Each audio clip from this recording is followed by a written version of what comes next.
Topik ini cukup menarik, pembaziran di bulan Ramadan. Jangan kata anda tak membazir, sedar tak sedar pastinya sikit banyak kita tetap ada pembazirannya di bulan Ramadan. Termasuk saya juga. Saya mengaku ada sikit-sikit membazir. Tapi Hawa selalu membazir apa di bulan Ramadan? Pernah terbazir. Kan ada kali ni kita tak sedar biasanya pakaian ataupun makanan.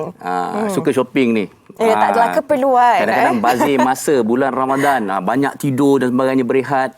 Itu juga satu pembaziran. Tapi apa-apa pun kita akan bersama dengan seorang yang cukup hebat bersama kita, seorang perunding kewangan, Encik Samsudin Kadir bersama dengan kita pada ini. Assalamualaikum. Waalaikumsalam warahmatullahi. Sihat ya? Sihat Encik alhamdulillah. Samsudin selalu membazir apa? Rasa semua benda ada membazir tapi sikit je kot. Kan ada perunding kewangan. Ini yang kita nak tahu tips kepada Encik Samsudin. Okey, bercakap mengenai bulan Ramadan ni, kalau kita nak macam seperti mana yang kami bincangkan, selalu akan berlakunya pembaziran. Tapi mereka terlupa inilah juga merupakan masa terbaik untuk kita menyimpan sebenarnya. Okey, bagaimana cara-cara dan nasihat untuk kita? Okey, secara rasanya kalau kita tengok bulan bukan bulan puasa kan kita makan 3 kali, right? Bulan puasa dah 2 kali, patut kira dah jimat tu. Betul. Lebih 3 kali rasanya. Tapi kadang-kadang berkali-kali. Lepas dah berbuka, dia sebenarnya membazir simple je. Nak tahu kita membazir ke tak, tengok kalau let's say juadah, ada tak lepas berbuka tu ada lagi yang tak disentuh, yang baru beli, itu membazir lah. The moment ada je, lepas kita makan ada lagi ayam goreng tak habis, itu dah membazir. Ya. Secara asas. Dia kalau di rumah ni yang benda untuk mudah kita tak nak bagi membazirnya, kalau kita masak kita tanya dulu. Kadang-kadang mungkin yang ibu ke ama isteri yang masak ni, dia ikut tahun lepas punya taste. Anak dia makan, tahun memang dia suka. So tahun ni dia masak lagi. Kita ni taste berubah. Walaupun minggu lepas kita dah makan makanan tu sampai habis, belum tentu minggu depan kita nak makan lagi. Jadi caranya adalah bertanya. So menu apa? Macam kita duduk kat hospital swasta lah kan. Menu apa nak makan esok? Supaya tak membazir. Mana kita ambil apa yang kita mahu sahaja. Jadi jadi maksudnya kalau nak masak tu, masak benda tanya dulu. Tapi dia tanya kat kuantiti. Kalau ayam goreng kan, siapa nak makan? Hari ni nak buat masak pedas ke apa? Berapa orang nak makan, nak berapa ketul. So kita goreng yang tu je. Jadi kalau kita goreng tu, insyaAllah dia tak membazir. Jadi KPI dia mesti atas meja, kalau sahur ke apa mesti habis. Okey, nak tahu bazir ataupun tidak, tengoklah ada lebihan ataupun tidak kan. Itu dari segi makanan. Tapi seperti yang Encik Samsudin katakan tadi, bulan Ramadan ni kita makan 2 kali lah. Kalau sahur makan sikit je sebenarnya. Berbukalah yang makan besar. Boleh berlaku penjimatan di situ. Tetapi ada sesetengah daripada mereka duit yang digunakan untuk makan tengah hari dan sebagainya digunakan untuk beli benda-benda lain pula, maka terjadilah pembaziran. Kenapa ini berlaku, Encik? Okey, dia secara asas okey. Ini saya suka. Kalau dengan Encik Samsudin, ini yang saya suka. Kita nak dia macam kita berjalan lah. Berjalan. Kalau duit pun sama. RN ni dia sama kat dia berjalan dia. Kalau selagi tak ada break dia tak akan terhenti. Macam tadilah, macam dulu kita makan 3 kali, sekarang dah 2 kali. Sepatutnya lagi jimat lah, perjalanan dia pendek je. Tapi disebabkan tak ada break, itu yang jadi kita terus gerak. Duit ni habis tak tahu ke mana. Ini yang bazir. Sepatutnya dah jimat banyak. Okey, jadi antara yang benda yang berlaku tadi yang kat rumah lah, yang kat rumah kita tu, kalau sebut tadi yang nak masak tanya dulu. Dan KPI kita tengok setiap hari ni berapa pembaziran. Kalau ada lagi pagi tu lepas sahur, kalau boleh, kalau ada anak kita yang tak berpuasa, kita kena main psikologi dia untuk dihabiskan. Kalau habis bagi saya tak membazir. Dan kalau untuk anak, sebab biasa kalau ada satu family ni dia ada berapa orang anak biasanya orang? 4 orang. Kalau ada 4 orang ni, mesti ada 4 air jenis yang berbeza nak minum. Kalau berpuasa kan.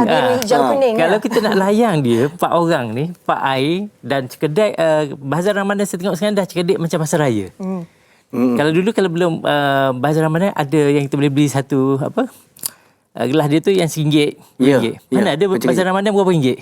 Sekarang dah besar-besar. Ada 3, 4, 5. Kalau yang tempat yang saya pergi semalam 4 dan 5. Dan 4 ni dia buat besar tu, tapi 5 sangat besar. So dari segi rasio, baik beli yang lebih besar. Sebab kita kata tak apalah RM1, tapi tengok kat rumah tak habis pun yang RM1 tu. Tu yang membazir tu. Betul. Okey, jadi kalau anak nak beli 4 jenis RM3 ataupun RM3 dah RM12. Tapi kadang anak pun nak minum segelas je. So caranya kita negotiate dengan anak-anak. Kongsilah yang besar kita tu. pilih. Kita beli yang besar tapi satu. Okey, contoh kan dia ada banyak air apa yang biasa. Susu soya. Soya. Seorang nak soya. Sorry. Saya risau ni tengah hari ni sebut pasal air ni. Air mata kucing ke, right? Longan tu mata kucing. Okey. Lepas tu katira lah. Lepas tu nak air teh tarik, contoh teh ais yang style baru. Bandung cincau. sebut banding lagi. jauh. Sebut lagi. Jadi kalau kita Tak ada deal lagi dengan dia, semua ni satu hari kita beli satu je. Tapi beli yang RM RM5 je.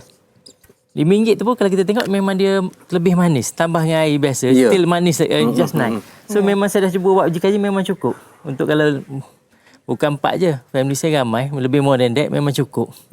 Ya? Jadi satu hari kita pilih satu je. Jadi at least dapat merasa semua. Dan kita buat semua ni jadi terbuka. Lebih boleh merasa air lain juga. Saya kira sebenarnya pun perbincangan tu kena kita rasionalkan anak-anak kita. Kenapa kita buat macam ni? Pasal nak jimat. Ya, Fahamkan mereka kan. Ya betul. Sebab kalau tak nanti bazir duit tu rugi kan. Kalau kita beli sekarang ni, kalau beli RM4, 4 dan 4 dah RM16. Ya. Sekarang ni RM5 je kita perlukan. Betul. Tak perlu beli lebih. Dan kalau nak pergi ke pasar bazar Ramadan pun kalau boleh, contoh ni ada kan, kita sekarang ni kalau ikut majoriti rakyat Malaysia tak duduk di negeri yang dia dilahirkan. Betul. Mostly berhijrah. Jadi dan pernah saya buat training di Bintulu. Dia orang Kedah, isteri dia orang Kelantan. Dah menetap di sana dah. Contohlah pergi bazar Ramadan jumpa kuih orang Kedah. Dia masa kecil nak makan. Menarik, dia pun belilah. Beli tengah nak berjalan. Alamak, nampak kuih Kelantan. Isteri dia orang Kelantan. Tak beli mengamuk. Beli juga, itu jadi lebihan tu. Jadi cara kalau pergi bazar Ramadan, kita pergi pusing, buat tawaf dulu. Tengok semua apa yang ada. Baru decide nak ikut cita rasa kita ke pasangan kita. Betul. Ambil sehari satu je cukup. Sebenarnya rancang tu lah yang paling penting. Daripada rumah dah rancang sebab kalau kita dah. tak buat macam tu, kita akan pergi dah, alamak ni pun nak juga beli dah 2-3 benda. Pusing habis sebab macam pasar raya tak perlulah tak pusing sebab kita dah tahu berah-berah je. Bazar Ramadan ni tahun ni ada masakan yang kita suka, tahun depan mungkin dia dah tak berniaga dah, sama ada dah berpindah ke meninggal dan sebagainya. Itu yang perlu kita lakukan lah. Dan satu lagi mungkin saya tambah untuk raya tu, sebab mungkin kadang-kadang nak beli oven dan sebagainya. Boleh. Bagi saya kalau yang tu pun mazir. Kalau kita tangan kita jenis macam ni, boleh beli oven tu apa semua. Kalau tangan kita asyik tu jenis tu, jari kita tunjuk kedai kuih 2 ni, minit tengok. jangan beli. Jangan beli oven tu. Maksudnya tak payahlah membazir. Beli kuih biskut raya dalam tu je. Bukan Sebagai apa jenis tunjuk Din. dia. Orang ada oven, dia pun nak ada oven. Itu isunya. Dia membazir ni sebab orang ada. Nanti apa orang kata rumah dia ada, rumah aku tak ada. Kurang-kurang jadi hiasan pun tak apalah. Betul. Tapi masa ada duit tu happy lah. Tak ada duit tu baru menyumpah dengan oven tu, menyesal aku beli menyesal. Tapi tahun depan buat balik. Hawa macam tu. Hawa macam tu. Tak, saya suka masak. Hawa masak Saya jangan. Hawa rajin memasak. Sedap dia kalau dia buat kuih.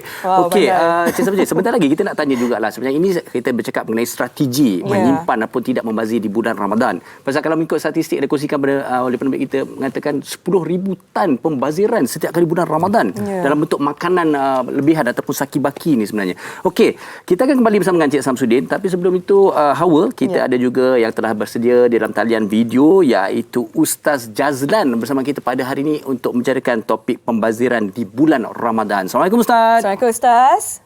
Waalaikumsalam warahmatullahi wabarakatuh. Apa khabar Farin? Apa khabar Hawa? Baik, Sihat, alhamdulillah. Ustaz. Dr. Haji Samsudin apa khabar? Sihat ya? Sihat alhamdulillah. Woi, dalam kereta Ustaz Itulah, beginilah kalau rutin harian bekerja. Okey. Baiklah, Ustaz, kita membincangkan segalanya mengenai pembaziran kan, tapi kita nak tahu juga dari sudut pandangan agama Islam ini, bagaimana pembaziran ini boleh berlaku, Ustaz? Baik, bismillahirrahmanirrahim. Sidang penonton yang dirahmati sekalian, bila kita sebut tentang membazir ni, maka kita kena balik apa yang Allah pesan kepada kita dalam surah Al-Isra ayat yang ke-27, iaitu auzubillahi minasyaitanirrajim, innal mubazzirina kanu ihwana syayatin. Bahawa sesungguhnya yang membazir itu, orang yang membazir itu ialah saudara bagi syaitan. Ini kita kena faham. Itu yang pertama. Dan persoalan yang kedua saya nak sebut di sini iaitu apa? Sebab apa manusia dia membazir? Kenapa kita membazir? Kita membazir ni ada 5 sebab. Sebab yang pertama iaitu apa? Dijadikan ibadah puasa itu sebagai rutin tahunan. Macam Cik Samsudin kata tadi lah, maknanya setiap tahun kita begitulah, tak ada perubahan. Tiap tahun kita akan terus, iaitu apa, kehidupan kita puasa ni dengan juadah, dengan apa, macam itulah, tak ada perubahan. Satu. Dan yang kedua, iaitu apa, ibadah puasa ni kita jadikan dia sebagai untuk mengidam makanan sewaktu berpuasa. Waktu puasa ni lah kita mengidam makanan. Pukul 10 pagi dah tanya, petang ni buka apa, ya Allah, kalau cincau campur dengan cincau campur dengan bandung, dengan apa, wow, dia jadi macam tu. Itu dia jadi mengidam makanan lah. Dia tunggu bila macam tu kan. Ikan bakar cecah dengan apa, air asam, itu benda. Itu yang kedua. Dan yang ketiga, ini kita tak boleh nafikan, promosi makanan berluas-luasa. Macam-macam makanan sekarang ni. Orang promosi dalam YouTube ada, dalam media ada, semua ada. Jadi orang tu jadi gerah. Jadi makna jadi macam berkendak benda tu kan. Dan perkara yang keempat iaitu apa? Kita belanja ikut kehendak, bukan ikut keperluan. Sebab itu pernah disebut juga, nafsu didahulukan, pembaziran diutamakan. Itu juga. Itu benda-benda yang ni lah. Okey, dan yang kelima iaitu apa? Ini perkara yang paling besar iaitu apa? Kenapa seorang itu membazir? Sebab tak rasa membazir itu satu kesalahan. Ini yang paling kita takut lah. Dia tak rasa pembaziran itu satu kesalahan. Jadi 5 perkara ini kita kena tahu. Sebab apa orang membazir. Ini saya nak sebut satu. Dan nak sebut ubatnya ke tak? Ke nanti? Boleh. Sekalikan je, Ustaz. Ubat sekali ubat je. je. Okey. Baik. Ubat bagaimana kita nak merawat penyakit membazir ni? Pun ada 5 perkara yang kita kena buat. Satu, kena ada ilmu berpuasa. Jangan sampai hilang iaitu pahala puasa. Makna kita ni puasa, ibadah Ramadan ni kita kena ada ilmu. Jangan sampai pembaziran ni menghilangkan pahala puasa kita. Satu. Dan yang kedua, hendaklah kita kembalikan kepada tujuan asal kita berpuasa. Iaitu apa? La'allakum tattaqun. Jadi orang yang bertakwa. Jadi orang bertakwa ni dia kena faham macam mana nak jadi orang bertakwa. Itu yang kedua. Dan yang ketiga, jadikanlah ibadah puasa itu sebagai perisai yang ampuh. Nabi sebut ibadah Ramadan ini, puasa Ramadan ini junnatun. Iaitu apa?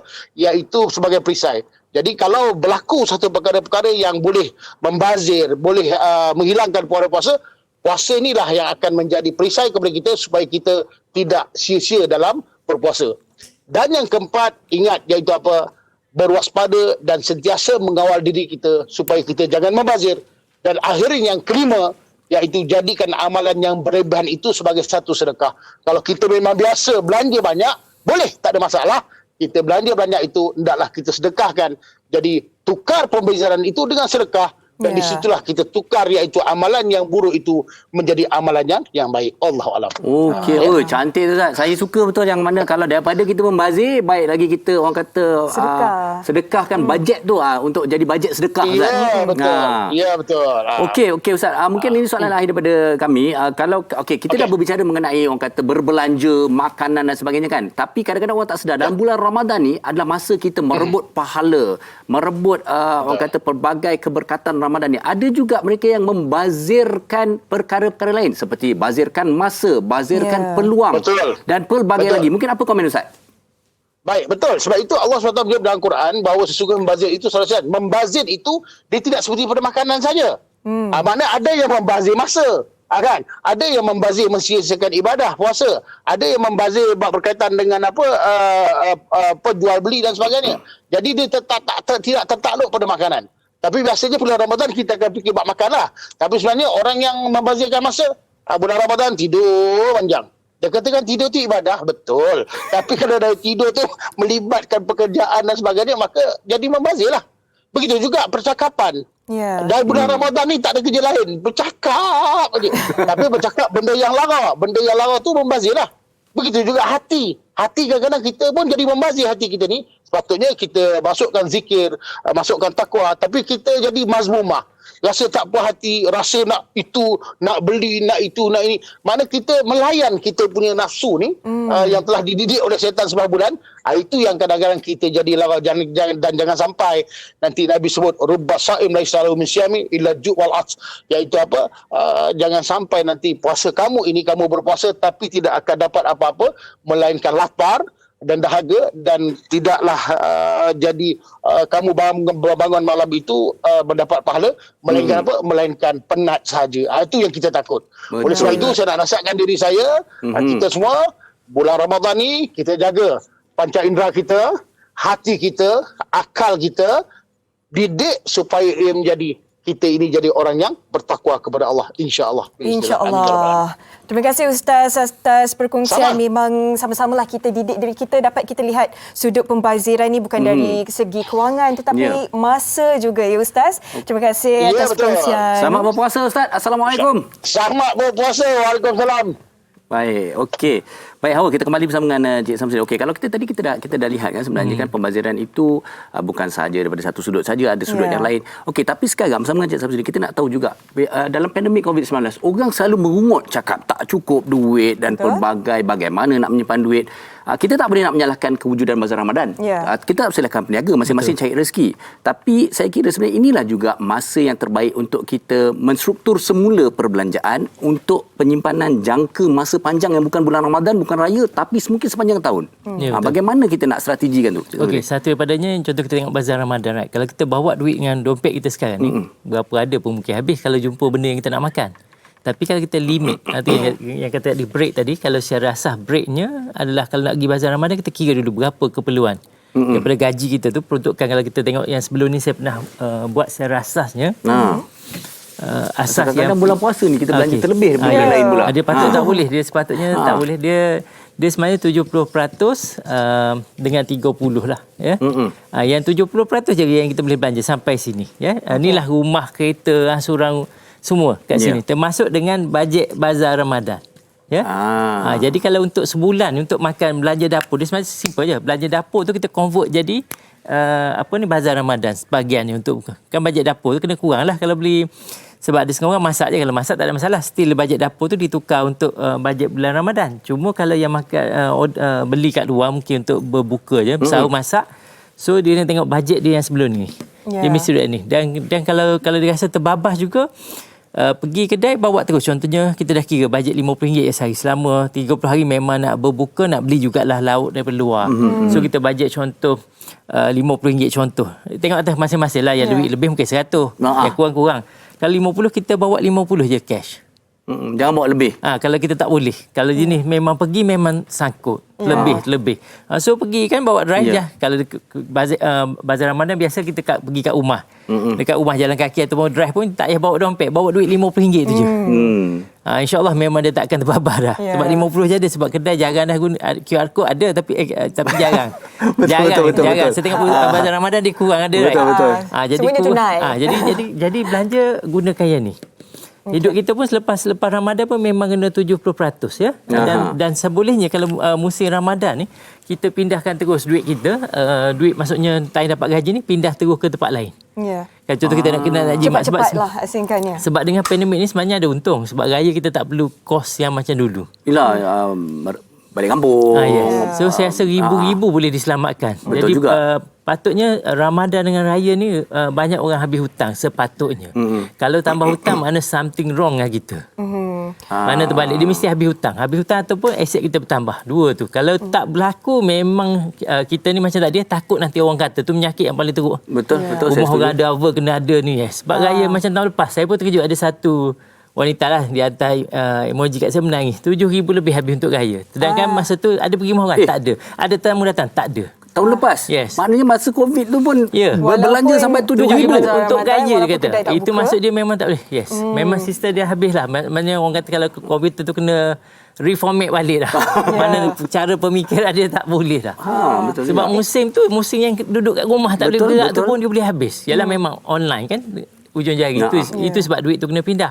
Tak boleh dalam bentuk ringgit, cuba dia masuk dalam sebab sekarang dulu kan tabung haji apa kan dia susah sikit nak keluar. Sekarang ni semua dah link apa-apa semua online boleh. Itu jadi kena cari benda. Je. Kalau kita tak boleh juga tu cari yang macam contoh emas ke yang mati emas memang dah sama ada perhiasan ataupun jongkong. Yang mati kutu dah yang kita tak boleh buat apa. Itu tu last resort lah. Tadi Encik Syamsuddin pun ada tekankan pada bulan Ramadan ini mungkin pada bulan Ramadan tak berbelanja banyak sangat tetapi nak dekat Aidilfitri tu ramai yang mungkin terpedaya ataupun terpikat dengan promosi-promosi Aidilfitri maka terjadilah pembaziran. Mungkin sedikit nasihat kepada penonton-penonton. Macam Tuan Farin sebab disebabkan promosi tu yang jadi tak tahan tu. Dia simple. Nak elakkan impulsive buying. Dia sebenarnya kalau tengok diri kita puasa ni pun sama je. Dia sebenarnya menangguhkan kepuasan gratification. Kita dapat pahala pun di akhirat esok tak mati tak dapat lagi ikut puasa tahun depan. Jadi salah satu yang mudah untuk depan kalau pinggan mangkuk lah. Pinggan mangkuk dah ada kat rumah. Lain-lain yang kita tak ada ataupun lebih kaya. Ambil yang lama bagi kat saudara. Beli yang baru tak apa bagi saya tu. Itu kita tak mazil lah sebab ada orang guna. Ataupun nak beli baju baru aja boleh. Baju yang dalam almari tu yang dah 2 almari tu bagi pada orang dulu. Ya, okey. Dia simple je. Cawan yang mahal tidak dapat menentukan kesedapan air kopinya. Setuju? So sebenarnya bukannya hiasan yang penting, cara kita masak tu. Jadi tetamu mari dia nak makan air kopi tu ataupun pinggan yang mahal tidak dapat memastikan kesedapan spaghetti carbonara yang kita buat. It's not the pinggan. Banyak orang beli luaran. Kosmetik lah bagi saya. Ya. It's not betul-betul yang kita serve orang. Pinggan biasa tak apa. Cuba kita buat kajian tahun ni. Kalau buat makan, cuba. Ataupun kat rumah, ambil pinggan melamin satu, pinggan yang berkaca. Cuba makan mi goreng, tutup mata. Tengok yang mana lagi sedap. Sama je. Jadi kita banyak habis duit untuk kosmetik. Tak apalah, kosmetik bagi saya penting. Tapi jangan terlebih. Terlebih yang membeban. Sebab dalam keadaan pandemik ni kita tak tahu. Tahun depan, bulan depan kita ada gaji lagi tak? Naik Ataupun mungkin kita berjawab awam. Kita berjawab. Tapi pasangan kita, itu yang kita tak pasti. Jadi dalam keadaan itu kita kena berjaga-jaga. Dengan pandemik ni saya rasa 1001 benda yang kita tak pasti. Lagi teruk daripada biasalah yang kita kena. Itu sebab belanja jangan lebih pada 70. Sebenarnya saya rasa tahun ni patutnya beribu-ribu kita boleh jimat siapa yang duk tukar sofa setiap tahun 2-3 tahun sekali rasa. Ni mana yang tak melancong, tak melancong, mana tak balik kampung, tak balik kampung kan. Tapi kalau ada duit lebih apa salah, sebab kadang-kadang kawan kita berniaga baju baru, biskut raya. Cumanya yang mampu boleh lah, yang kurang yang rasa risiko balik kampung pun dah beribu tu. Beribu, dia bukan beratus. Saya kira sebenarnya dalam isu pembaziran ni, kalau kita dah lihat banyak nasihat dan tips dikongsikan oleh Cik Samsudin dan ramai juga mana pesanan-pesanan di luar sana, tapi sebenarnya dia berbalik kepada orang kata disiplin diri dan juga attitude diri lah sebenarnya. Apa yang dapat kita lihat antaranya semuanya bermula dengan perancangan dan juga kawal nafsu dan juga kena tahu ilmu bulan Ramadan, ilmu berpuasa di bulan Ramadan seperti yang dikatakan oleh Ustaz Jazlan sebentar tadi. Dan kalau anda tak pasti bagaimana cara lagi nak dapatkan tips, carilah Cik Samsudin Kadir. Baik Cik Samsudin, terima kasih kerana bersama kita pada hari ini untuk topik kita iaitu pembaziran di bulan Ramadan. Seberingkas, seberpadat, tapi saya kira sebenarnya apa yang dikongsikan nampak agak santai ringkas, tapi sebenarnya kalau diamalkan memberi implikasi yang sangat besar untuk kewangan kita yang positif. Harapnya memberi manfaat kepada semua penonton pada hari ini. Sama-sama kita gunakan masa yang sebaiknya pada bulan yang mulia ini untuk beribadah, insya-Allah.